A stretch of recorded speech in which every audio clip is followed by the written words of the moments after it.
ইয়ামিন, তুমি কি চকলেট চুরি করেছো? না, মানে আমি আসলে চুরি করিনি। আমি তো শুধুমাত্র একটু ভাইয়েরটা নিয়েছিলাম। এটা তো আর কেউ দেখেনি, কিন্তু তুমি কিভাবে জানলে?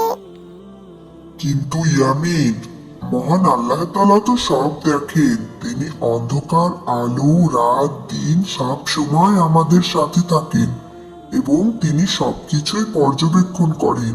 তা কি তুমি ভুলে গিয়েছো? আমার ভুল হয়ে গিয়েছে বাচ্চা গাছ বন্ধু। তুমি আমাকে ক্ষমা করে দাও। আমি তো ভালো ছেলে হতে চাই। এ কি ইয়ামিন, তুমি এখানে একা একা দাঁড়িয়ে কি করছো?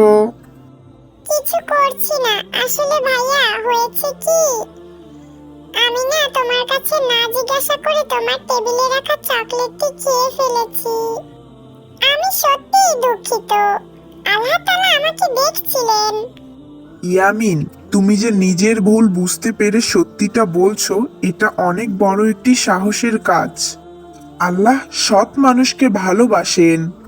আজ থেকে আমি প্রতিজ্ঞা করলাম যে আমি সব সময় সৎ পথে থাকব, কারণ আমি জানি আল্লাহ তাআলা সবকিছু দেখেন এবং সবকিছুই শোনেন। তিনি সবকিছুই পর্যবেক্ষণ করেন।